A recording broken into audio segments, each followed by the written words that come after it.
오늘 본문에는 초대교회가 경험했던 기적 중에 하나가 기록되어 있습니다. 이렇게 이야기를 하면 여러분들은 오늘 본문 속의 기적이 무엇이라고 머리에 그릴 것인데요. 전도하다가 잡혀온 바울과 실라, 그들 모두가 잠든 한 밤중에 옥터가 움직이고 문이 다 열리고 죄수들의 쇠사슬이 벗어진 기적을 보게 된다를 생각하실 겁니다. 맞습니다. 굉장한 기적 중에 하나죠. 갑자기 지진이 일어나서 이 옥이 흔들리면서 옥터의 문이 다 열린 거죠. 열리고 사람들이 찾고 있던 창고도 다 풀렸습니다. 근데 실은요, 여러분, 그러한 관점은 지금 우리가 살아가면서 보고자 하는 기적의 관점과 똑같은 관점입니다. 근데 성경은 그것 말고 진짜 우리가 느끼고 또 간직하기를 원하는 이 기적의 이야기가 이 속에 들어있어요. 그게 무엇일까요? 본문은 이 지진이 일어난 것보다 더 위대한 기적의 이야기를 기록하고 있는 거예요. 여러분, 기도와 찬송이라는 기적입니다. 말도 안 된다고요? 본문 21절, 23절을 보면 이렇게 기록이 되어 있어요. 무리가 일제히 일어나 고발하니 상관들이 옷을 찢어 벗기고 매로 치라 하여 많이 친 후에 옥에 가두고 간수에게 명하여 든든히 지키라 하니 라고 했어요. 지금과 바울과 실라는요, 붙잡혀 옥에 갇히고 있는 거예요. 23절에서 많이 친 후에, 이 말은 이 나비 달린 몽둥이나 나비나 쇠붙이가 달린 채찍으로 때리는 걸 얘기해요. 우리 그것을 태장이다, 그렇게 얘기를 하죠. 그러니까 예수님이 십자가에 달리시기 전에 채찍으로 태장을 당하신 거예요. 근데 이 당시에, 바로 초대교회 당시에는 로마의 법에, 그리고 유대과에 관계된 모든 일들 속에 태장은 39대를 때리도록 되어 있어요. 40까지 가지 않고 39대. 그래서 39대를 때리고 쉬었다가 다시 39대를 때리고 이렇게 때리게 되어 있어요. 이 많이 친 후에 최소한 39대를 맞았다는 건데, 여러분, 이 몽둥이나 채찍으로 맞으면 상체의 가죽이 벗겨져 나간다는 것은 다 알고 계시죠? 이 상체가 피멍이 드는 정도가 아니라 터져 피가 흐르고 있는 상태로 감옥에 가는 겁니다. 바울과 실라가 24절에 보면 그들을 깊은 옥에 가두고 그랬어요. 깊은 옥, 옥의 가장 밑 지하에 있는 옥을 이야기합니다. 그 발을 착고에 든든히 채웠더니라고 했죠. 이 감옥 중에 가장 깊은 곳에 이들을 가둔 이유가 뭘까요? 바로 거기에 고문할 수 있고 때릴 수 있는 도구가 있기 때문이었어요. 그리고 가장 깊은 옥은 여러분, 밑에 바상바상 마른 게 아니라 축축하게 물이 젖어 나오는 곳일 확률이 굉장히 높았어요. 많은 학자들이 그래서 이 가장 깊은 옥은 고문하기 위한 곳이다, 이렇게 설명을 하고 있죠. 그 당시 감옥의 구조를 볼 때 분명히 그럴 것으로 보여진다고 다 이야기를 합니다. 이들은 발에 착고가 메어 있었다 했어요. 착고는 여러분 무엇인지 아시죠? 이렇게 두 개의 쇠로 묶어놓은 그 쇠사슬로 묶어서 이 발을 묶는 그것이나, 아니면 송판 두 개를 이렇게 동그랗게 반원을 뚫어서 그걸 딱 붙여가지고 발목에다 끼우는, 그래서 발 움직이려면 송판의 그 길이, 가운데 길이만큼 이렇게밖에 움직이지 못하는, 그리고 가운데 구멍 뚫린 곳에 쇠붙이를 붙여서 움직이려면 여기 쇠붙이가 발목에다 피가 나고 상처가 나야만 하는 것이 착고였어요. 이것을 바울과 실라에게 했다는 거예요. 조금만 움직여도 고통이 오고 그리고 피가 묻어 나오는 거죠. 대체 무슨 죄가 있어서 바울과 실라가 이런 고통을 겪고 있어야 했을까요? 도대체 바울과 실라는 무슨 죄를 진 걸까요? 어떤 죄를 졌기 때문에 이 정도로 끌려 들어가야 했을까요? 성경은 설명을 해요. 여러분, 이것이 바로 루디아를 만났던 두아디라 성에서 이야기예요. 그리고 이 바로 직전에 루디아를 만난 이야기가 나옵니다. 루디아를 만나고 복음을 증거하러 나갔다가 그 마을에 있는 한 여인을 만나게 되는 데부터 이야기를 시작합니다. 15절로 18절을 보겠습니다. 그와 그 집이 다 세례를 받고 우리에게 청하여 이르되 만일 나를 주 믿는 자로 알거든 내 집에 들어와 유활하여 강권하여 머물게 하니라. 우리가 기도한 곳에 가다가 점치는 귀신 들린 여종 하나를 만나니 점으로 그 주인들에게 큰 이익을 주는 자라.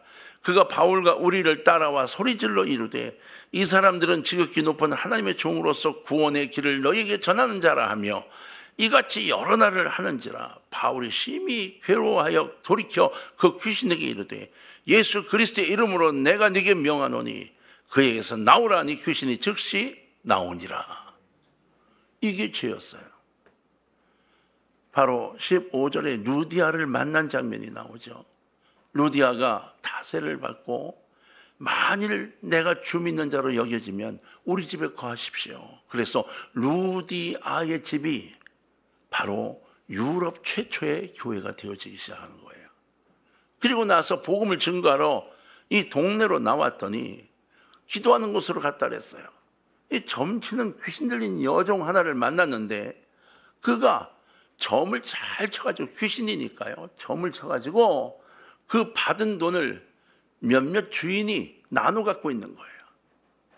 그런데 이 귀신 들린 여자가 안 거예요. 바울을 알죠. 압니다. 여러분, 우리도 마찬가지입니다. 귀신 들린 이들이 우리를 보면 압니다.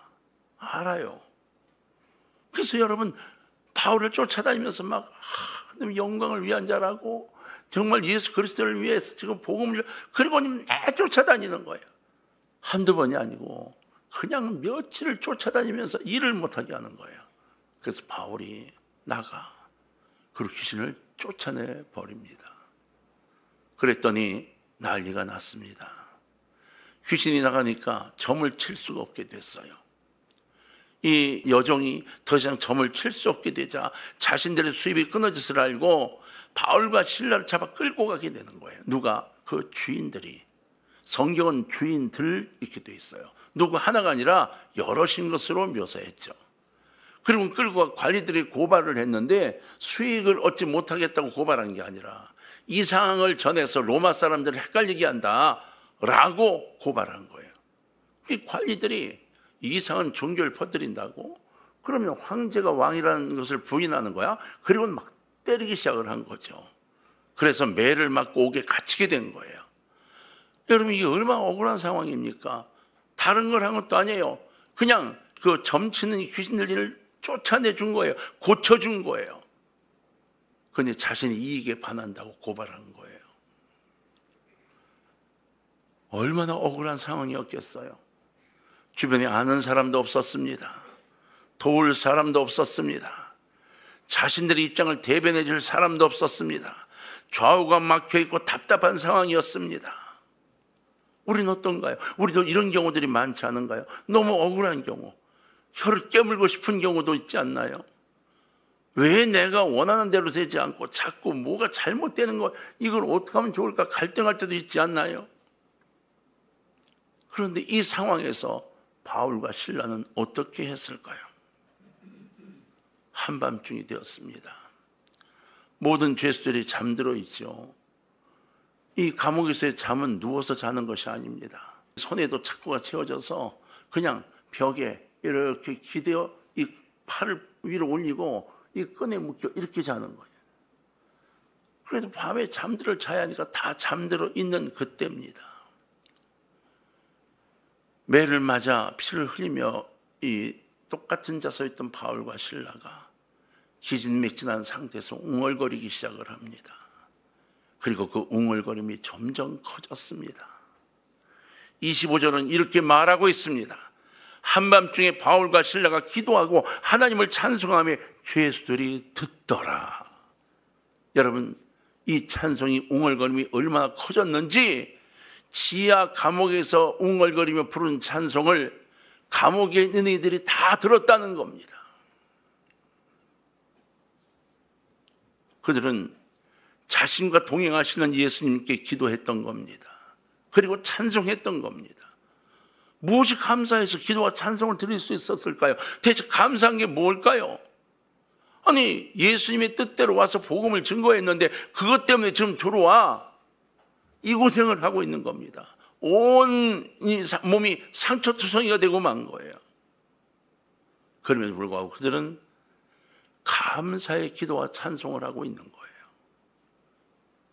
찬송이라는 단어가 굉장히 중요합니다. 그냥 기도가 안 돼 찬송하는 게 아니라 정말 기도와 감동과 감격으로 감사의 이 찬송을 하고 있었다는 거예요. 여러분, 일부러 찬송을 하자고요? 일부러 감사를 하자고요? 아니에요. 성령의 역사가 내게 있으면서 진정한 감사가 흘러 넘친 거예요. 바울과 실라에게 바로 파라클레토스, 내 옆에 계신 성령께서 역사하기 시작을 하신 겁니다. 바울과 실라처럼 참된 감사와 기쁨이 넘칠 수 있는 성령의 역사의 삶이 우리에게 있도록 두 손을 벌려 주님 만나시기를 주의 이름으로 부탁합니다. 그래서 바울과 실라의 믿음인 기도와 찬송은 바로 기적이었던 겁니다. 아무도 이렇게 할 수가 없는 거예요. 거기에 지금 한두 사람이 있는 게 아니에요. 근데 바울과 실라만 감격스럽게 찬송하고 있는 겁니다. 그들은 원망을 해야 할 상황에서 하나님께 기도와 찬송을 드리고 있었습니다. 찬송의 본질은 나의 고통을 큰 소리로 막 호소하고 외치며 너무 힘드니까 하나님 어떻게 해야 돼? 이걸 말하는 게 아닙니다. 찬송의 본질은 내가 어떤 상황에 처해 있는지, 내가 무슨 어려움을 겪고 있는지를 하나님께 다 이야기하는 것, 이게 찬송이 아닙니다. 하나님, 그분이 바로 하나님이심을 묵상하고 하나님의 인격이나 사역이나 계시에 대해 응답하는 내 삶의 신앙 고백을 주 앞에 드리는 것, 이것이 찬양인 거예요. 그러니까 내 삶 속에서 주님을 위해 신앙 고백을 하는 것들이 찬양이 되는 겁니다. 여러분, 사도 바울의 일생을 요약할 수 있는 성구를 찾아라 하면 무엇일 것 같아요? 바로 로마서 8장 28절이라고 생각이 돼요. 다 아시는 것 참고죠. 로마서 8장 28절, 우리가 알거니와 하나님을 사랑하는 자, 곧 그의 뜻대로 부르심을 입은 자들에게는 모든 것이 합력하여 뭐 한다고요? 뭐 한다고요? 선을 이루냐. 이게 바울의 생각이었어요. 인생을 살아보니까, 로마의 편지를 보낼 때 거의 인생의 마무리에 갈 때인데, 이 인생을 살아보니까, 하나님의 삶을 살아보니까 하나님을 사랑하는 자, 그의 뜻대로 부르심 입은 자들에게 모든 게 합력과 선을 이루게 하시는 분이 하나님이라는 사실을 깨닫게 된 거예요. 지금은 이게 좀 아닌 것 같은데 그 일을 따라가고 기도하고 갔더니 더 큰 역사가 기다리고 있는 거죠. 여러분, 이것이 바울의 삶의 중심입니다. 이 믿음을 갖고 있는 바울과 실라는 지하 감옥에서 찬양을 할 수 있었다는 겁니다. 지금 내가 경험하는 고통을 왜 하나님께서 허용하셨는가? 그 이유를 당장은 알 수 없지만 그럼에도 불구하고 하나님의 사랑과 주권을 믿는다면 쓰라린 가슴을 뛰어넘어 찬송과 감사가 가능한 삶을 살아가게 된다고 바울은 우리에게 이야기하고 있습니다. 바로 하나님의 주권에 대한 이러한 믿음이 바울과 실라에게 찬송과 기도의 기적을 갖게 했던 거예요. 오늘날처럼 고통스럽게 난처한 사건들이 계속 꼬리를 물고 우리를 괴롭히는 시대 속에서 살고 있는 우리들에게 이런 믿음과 이런 기적은 정말로 필요한 거예요. 성경의 마지막은요, 우리 인생의 마지막 이야기, 곧 새하늘과 새 땅의 비전을 보여주고 있어요. 우리의 삶의 종착역은 새하늘과 새 땅입니다. 이 세상에 살아가는 동안에 그 많은 사건과 고난을 통해서 나를 훈련시키는 하나님이 어느 날 마침내 나를 영광스러운 새하늘과 새 땅에 도달하게 하시려고 우리를 붙들고 훈련시키시는 거예요. 이 땅에 돈을 많이, 건강이 아니요, 그게 아니라 새하늘과 새 땅을 바라보도록 훈련시키시는 거라고요. 여러분, 이걸 꼭 기억하세요. 우리 삶의 마지막은요, 우리 귀향지는요, 바로 천국이어야 합니다. 이 땅에 멋진 집이 아니고 이 땅에 멋진 땅이 아니라 바로 천국이 우리의 마지막 종착역이 되어야 하는 거예요. 그 중간 과정에 당하는 역경과 고통 때문에 실망하거나 좌절해서 자포자기하고 그것을 포기하는 바보의 짓을 하지 맙시다. 제발 지금 있는 고통과 아픔들을 또 이겨내고 웃으며 나아가 그 종착역 천국을 향해 걸어갑시다. 바울과 실라가 고통과 역경 속에서 기도와 찬송을 드릴 수 있었던 기적의 비밀은 하나님의 주권과 섭리에 대한 절대적인 믿음에 있어요. 어떤가요? 우리는 두 손을 들고 찾기만 하면 응답하시는 파라클레토스, 곧 나의 옆에 계시는 보혜사 성령님을 믿고 그분에게 조용히 두 손 들고 드릴 기도와 찬송을 여러분은 갖고 계신가요?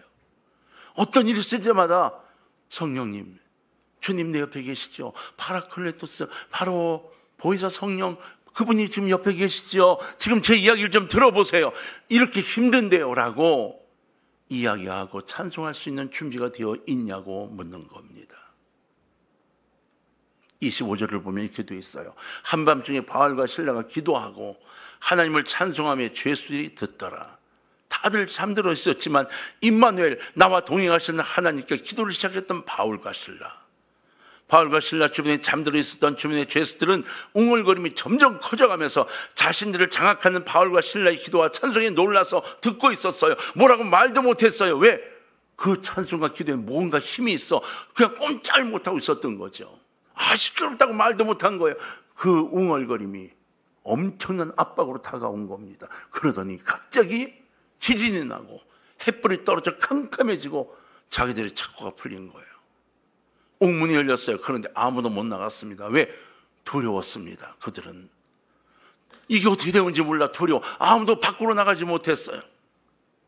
여기 여러분 듣더라라는 말이 있어요. 이건 그냥 소리가 나니까 듣는다는 그런 의미가 아니에요. 헬라어 원문에 어떤 표현을 썼는가 하면 에파크로아 오마이라는 단어를 썼어요. 이 단어는 경청하다, 집중하여 듣다, 잘 듣다 이런 뜻이에요. 그러니까 이 찬송과 이 웅얼거리며 찬송과 기도하는 걸 사람들이 그냥 아유 뭐야 이게 아니고 다 집중해서 저게 무슨 소리인가를 들었다는 거예요. 영적으로 바울과 실라에게 잡힌 바 되었다는 거죠. 여러분 세상을 두려워하지 마세요. 직장에 다른 사람을 두려워하지 마세요. 주 앞에 기도하십시오. 그 기도가 세상을 압박하고 이끌어가게 될 겁니다. 어떻게 그럴 수가 있을까요? 저 무지한 괴로움과 고통을 받으면서 찬송하고 기도하는 그들의 모습은 일반에게는 불가능한 일이었어요. 이것이 너무 놀라웠죠. 영적인 세계였던 거죠. 그들의 감사의 기도는 대체 어떤 비밀을 갖고 있을까요? 바울과 실라를 감옥에 가둬놓고 그들을 때리고 그들을 지키고 있던 간수들의 반응은 또 어떠했을까요? 그 당시 법에 의하면 죄수를 놓쳤을 때 간수는 죽임을 당해요. 그냥 죽임만 당하는 게 아니라 그 가족까지 죽임을 당해요. 그래서 이 간수는 자결하려고 했던 거예요. 자기가 죽으면 가족은 사니까. 27절을 보면 이렇게 돼 있어요. 간수가 자다가 깨어 옥문들이 열린 것을 보고 죄수들이 도망한 줄 생각하고 칼을 빼어 자결하려 하거늘. 그래서 그런 거예요. 벽에 걸려있던 햇불이 다 떨어져 캄캄해졌거든요. 아무도 없는 줄 알았어요. 뛰어와 보니까 문이 다 열려 있어요. 아이고 큰일 났구나. 얼른 죽어야지. 자결하려 했던 거죠. 여러분 다 도망했나 해서 자살하려고 시도했던 그때 바울과 실라가 외치죠. 28절인데 바울이 크게 소리질러 이르되 내 몸을 상하지 말라. 우리가 다 여기 있노라 하니. 안 간 거예요. 그때 주저앉은 거죠. 이 일이 그냥 생기지 않은 것을 안 겁니다. 그래서 바울과 실라 앞에 무릎을 꿇은 거예요. 우린 여러분 세상적 관점에서 진리가 옥문의 열림에 초점을 맞추고자 하죠. 여러분 그렇게 살아가요. 우리는. 그죠? 옥문과 이야 지진 이야 거기에 초점을 맞춥니다. 아니요. 동광의 가족 여러분 제발 초점을 좀 바꿔주세요. 그렇게 열 수 있도록 만든 기도와 찬송에 초점을 맞춰 주십시오. 이것이 기적의 시작이었습니다. 그렇게 기도할 수 있는 그들이 누구였을까요? 바로 예수 그리스도 앞에 자신을 내려놓고 파라클레토스 성령님과 동행하고 있던 하나님의 사람들이었습니다. 바로 우리들과 같은 분이었어요. 여러분 그 간수는 바울과 실라의 말을 듣고 그들 앞에 거꾸로 지고 엎드려 이렇게 외치죠. 선생님들이여 내가 어떻게 하여 구원을 받으리까? 전도한 것도 아니에요. 스스로가 고백한 거예요. 이왕 이 땅을 살아갈 것, 성령님 역사에서 이런 일들이 일어나기를 소원해 보세요. 나 때문에 사람들이 교회로 달려나오는 걸 꿈꾸세요. 나 때문에 교회를 떠나는 사람이 생기는 게 아니라 나 때문에 교회로 오는 사람을 기대해 보세요. 이때 바울과 실라가 전한 메시지가 뭔가요? 한번 다 같이 읽어볼 거예요. 31절입니다. 자, 크게 한번 읽어봅시다. 시작. 이르되 주 예수를 믿으라. 그리하면 너와 네 집이 구원을 받으리라 하고. 할렐루야, 할렐루야. 단호하게 이야기한 거예요. 주 예수를 믿으라. 그리하면 너와 네 집이 구원을 받으리라. 여러분, 주 예수를 믿으십시오. 여러분 집이 바뀔 수 있는 유일한 기회입니다. 바울과 실라는 자신의 삶 속에, 찬송 속에, 기도 속에, 간증 속에 나타나는 구원의 주님이신 바로 그 예수 그리스도를 믿으라고 말했던 거예요. 이제 어떤 결과가 이루어졌나요? 이 간수의 온 식구가 다 믿게 됩니다. 33절과 34절을 교독하겠습니다. 그 밤 그 시각에 간수가 그들을 데려다가 그 맞은 자를 씻어주고 자기와 그 온 가족이 다 세례를 받은 후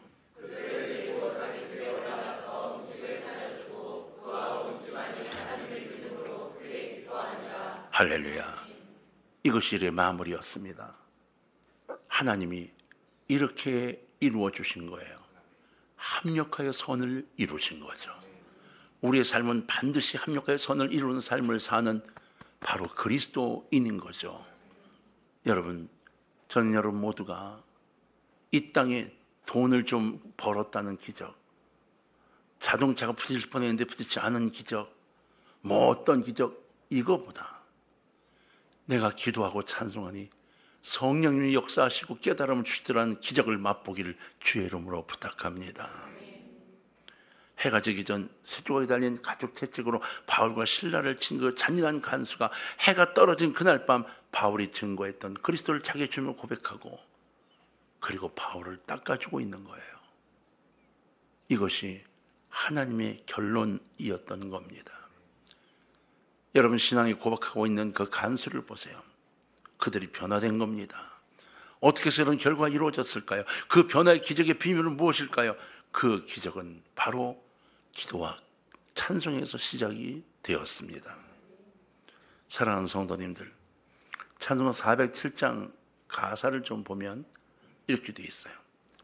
구주와 함께 나 죽었으니 구주와 함께 나 살았도다.